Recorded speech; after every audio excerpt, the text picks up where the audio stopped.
സംസ്ഥാനത്ത് മഴ ശക്തമായി തുടരുന്ന സാഹചര്യത്തിൽ ഇന്ന് 12 ജില്ലകളിൽ കേന്ദ്ര കാലാവസ്ഥാ വകുപ്പ് ഓറഞ്ച് അലർട്ട് പ്രഖ്യാപിച്ചിട്ടുണ്ട്. കാസർഗോഡ് മുതൽ പത്തനംതിട്ട വരെയുള്ള ജില്ലകളിലാണ് ഇപ്പോൾ ഓറഞ്ച് അലർട്ട് നിലവിലുള്ളത്. എന്നാൽ തെക്കേയറ്റത്തുള്ള തിരുവനന്തപുരം, കൊല്ലം എന്നീ 2 ജില്ലകളിൽ മാത്രമാണ് ഇന്ന് യെല്ലോ അലർട്ട് പ്രഖ്യാപിച്ചിരിക്കുന്നത്. മഴയുടെ കാഠിന്യം കണക്കിലെടുത്ത് ജനങ്ങളുടെ സുരക്ഷ മുൻനിർത്തി 10 ജില്ലകളിലെ വിദ്യാഭ്യാസ സ്ഥാപനങ്ങൾക്ക് ഇന്ന് ഔദ്യോഗികമായി അവധിയും പ്രഖ്യാപിച്ചിട്ടുണ്ട്. പത്തനംതിട്ട, ആലപ്പുഴ, കോട്ടയം, ഇടുക്കി, എറണാകുളം, തൃശൂർ, പാലക്കാട്, മലപ്പുറം, കോഴിക്കോട്, കാസർഗോഡ് എന്നീ 10 ജില്ലകളിലെയും സ്കൂളുകൾക്കും മറ്റു വിദ്യാഭ്യാസ സ്ഥാപനങ്ങൾക്കും ഇന്ന് പൂർണ്ണമായും അവധിയാണ്. എന്നാൽ കണ്ണൂർ, വയനാട് എന്നീ 2 ജില്ലകളിൽ സ്ഥിതി അല്പം വ്യത്യസ്തമാണ്. ഇവിടെ നിയന്ത്രിത അവധിയാണ് പ്രഖ്യാപിച്ചിട്ടുള്ളത്. കണ്ണൂർ ജില്ലയിൽ പയ്യന്നൂർ, തളിപ്പറമ്പ്, ഇരിട്ടി എന്നീ താലൂക്കുകളിലെ വിദ്യാഭ്യാസ സ്ഥാപനങ്ങൾക്ക് മാത്രമാണ് അവധി പ്രഖ്യാപിച്ചിട്ടുള്ളത്. അതേസമയം ഈ അവധി പ്രൊഫഷണൽ കോളേജുകൾക്ക് ബാധകമല്ലെന്ന് ജില്ലാ കളക്ടർ വ്യക്തമാക്കിയിട്ടുണ്ട്. വയനാട് ജില്ലയെ സംബന്ധിച്ചിടത്തോളം അവിടെയുള്ള എല്ലാ സ്കൂളുകൾക്കും അവധിയില്ല. പകരം ദുരിതാശ്വാസ ക്യാമ്പുകൾ പ്രവർത്തിക്കുന്ന വിദ്യാഭ്യാസ സ്ഥാപനങ്ങൾക്ക് മാത്രമാണ് ഇന്ന് അവധി ബാധകമായിട്ടുള്ളത്. രക്ഷിതാക്കളും വിദ്യാർത്ഥികളും അതത് ജില്ലാ ഭരണകൂടങ്ങൾ നൽകുന്ന നിർദ്ദേശങ്ങൾ കൃത്യമായി ശ്രദ്ധിക്കേണ്ടതാണ്. കാസർഗോഡ് ഒറ്റപ്പെട്ടയിടങ്ങളിൽ ഇടത്തരം അല്ലെങ്കിൽ ശക്തമായ മഴയ്ക്കും മണിക്കൂറിൽ 50 കിലോമീറ്റർ വരെ വേഗതയിൽ ശക്തമായ കാറ്റിനും സാധ്യതയുണ്ടെന്ന് കേന്ദ്ര കാലാവസ്ഥാ വകുപ്പ് അറിയിക്കുന്നു.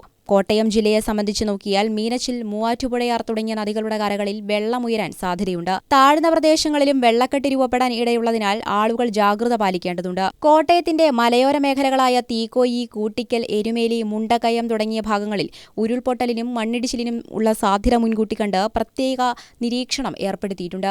ഈ ഭാഗങ്ങളിലുള്ളവർ അതീവ ജാഗ്രത പുലർത്തണമെന്നും നിർദ്ദേശമുണ്ട്. ഇവിടെ ഉണ്ടായേക്കാവുന്ന ആഘാതങ്ങളെക്കുറിച്ചും കേന്ദ്ര കാലാവസ്ഥാ വകുപ്പ് മുന്നറിയിപ്പ് നൽകുന്നു. തെക്കൻ തമിഴ്നാടിന് മുകളിലെ ചക്രവാത ചുഴിയും ഗുജറാത്ത്, കേരള തീരത്തെ ന്യൂനമർദ്ദ പാത്തിയുമാണ് മഴ ശക്തമാകാൻ പ്രധാന കാരണം. മണിക്കൂറിൽ 60 കിലോമീറ്റർ വരെ വേഗത്തിൽ കാറ്റിനും കടൽക്ഷോഭത്തിനും സാധ്യതയുള്ളതിനാൽ മത്സ്യബന്ധനത്തിനുള്ള വിലക്ക് തുടരുകയാണ്. ജനങ്ങൾ കനത്ത ജാഗ്രത പാലിക്കണമെന്ന നിർദ്ദേശവുമുണ്ട്. ഈ അതിതീവ്ര മഴ കാരണം നമ്മുടെ സാധാരണ ജീവിതത്തെ ബാധിച്ചേക്കാവുന്ന വിവിധ പ്രതിസന്ധികളെയും അപകട സാധ്യതകളും കാലാവസ്ഥാ വകുപ്പ് മുൻകൂട്ടി കണ്ട് മുന്നറിയിപ്പ് നൽകിയിട്ടുണ്ട്. പ്രധാന റോഡുകളിൽ വെള്ളക്കെട്ട് രൂപപ്പെടാൻ വലിയ സാധ്യതയുണ്ട്. കനത്ത മഴ കാരണം വാഹനങ്ങൾ ഓടിക്കുമ്പോൾ മുന്നിലുള്ളത് കാണാൻ പ്രയാസമുണ്ടാകാം. ഇത് നഗരങ്ങളിലും ഹൈവേകളിലും വലിയ ഗതാഗത കുരുക്കിന് കാരണമാകും. താഴ്ന്ന പ്രദേശങ്ങളിലും പുഴയോരത്തുമുള്ള വീടുകളിലും പെട്ടെന്ന് വെള്ളം കയറുവാനും വെള്ളപ്പൊക്കമുണ്ടാകാനുമുള്ള സാധ്യത വളരെ കൂടുതലാണ്. ശക്തമായ കാറ്റും മഴയും കാരണം വഴിയരികിലെ മരങ്ങൾ കടപുഴകി വീഴാൻ സാധ്യതയുണ്ട്. ഇത് വൈദ്യുതി തടസ്സത്തിനും വലിയ അപകടങ്ങൾക്കും വഴിതെളിച്ചേക്കാം. ശക്തമായ കാറ്റിൽ വീടുകൾക്കും താൽക്കാലിക കുടിലുകൾക്കും ഭാഗികമായി കേടുപാടുകൾ സംഭവിക്കാൻ സാധ്യതയുണ്ട്. മലയോര മേഖലകളിലും കുന്നിൻ പ്രദേശങ്ങളിലും താമസിക്കുന്നവർ അതീവ ജാഗ്രത പുലർത്തണം. അവിടെ ഉരുൾപൊട്ടലിനും മണ്ണിടിച്ചിലിനും അതിശക്തമായ സാധ്യതയുണ്ട്. മഴയും തുടർന്നുള്ള സാഹചര്യങ്ങളും മനുഷ്യരുടെയും കന്നുകാലികളുടെയും സുരക്ഷയെ മോശമായി ബാധിച്ചേക്കാം. തീരപ്രദേശങ്ങളിലെ സുരക്ഷിതമല്ലാത്ത വീടുകൾക്കും കെട്ടിടങ്ങൾക്കും ഇത് നാശമുണ്ടാക്കിയേക്കാം. അത്യാവശ്യമല്ലാത്ത എല്ലാ യാത്രകളും ആളുകൾ പൂർണ്ണമായും ഒഴിവാക്കുക. അടിയന്തര ആവശ്യങ്ങളില്ലാത്ത പക്ഷം ആളുകൾ സുരക്ഷിത മേഖലകളിൽ തന്നെ തുടരുക.